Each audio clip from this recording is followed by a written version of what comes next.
For big words like this, sometimes we need to make them shorter, to shorten the word. So an abbreviation is a shortened form of a word or a phrase. For example, USA, we say United States of America.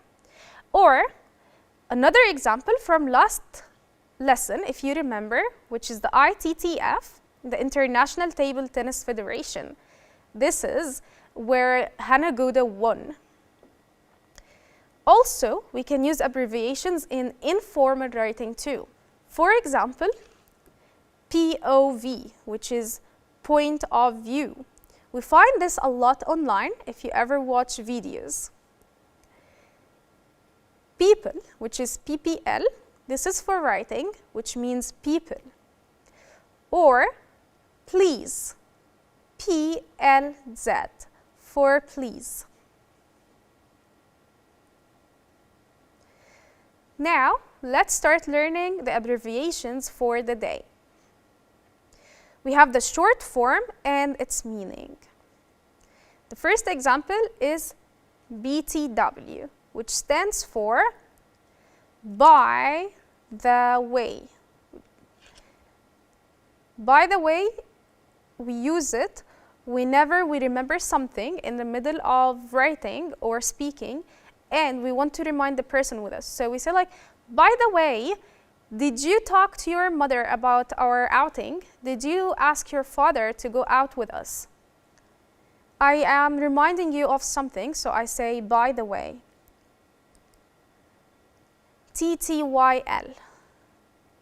The T stands for talk. The other T is to.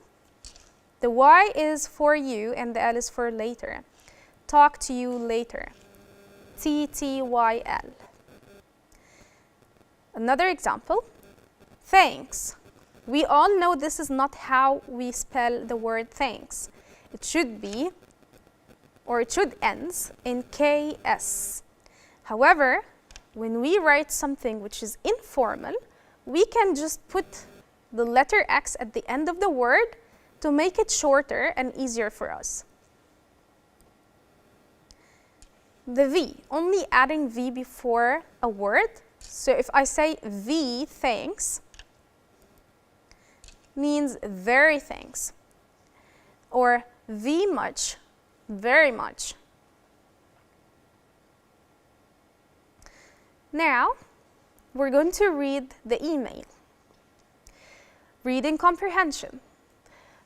Read Walid's email to Ashraf and then answer the questions.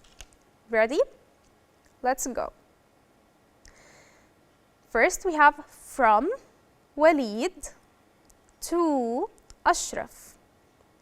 The subject, my summer. Hi, Ashraf. Hope you and your family are okay. We're all fine. Can you see the abbreviation here? Hope you and your family are okay. Stands for okay, like fine. I'm back at school this week after the summer vacation. The summer vacation was good, but I'm happy to be back at school now. I can see all my friends and it's good to learn something new every day. By the way, which is the BTW, I learned quite a lot in the summer vacation, but I didn't learn the things you usually study at school. Instead, I volunteered to teach adults to read and write in Arabic, and I learned how to explain things clearly. I think that will be useful to me. Now we're back at school. Of course, I also had some fun in the summer vacation. I often helped my dad in his workshop. We both enjoyed playing ping pong. So we decided to make a ping pong table.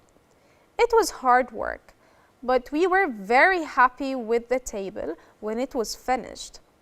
We were able to play ping pong every day for the rest of the vacation. How was your summer?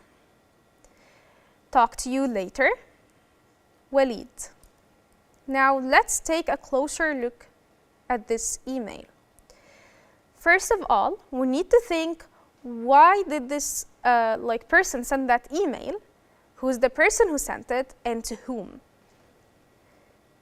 We can learn this from the subject. The subject tells us about the reason the person wrote that email, what is behind the email. So it says here, my summer. How can we know the person who sent the email? We check it from the from part, from Walid to Ashraf.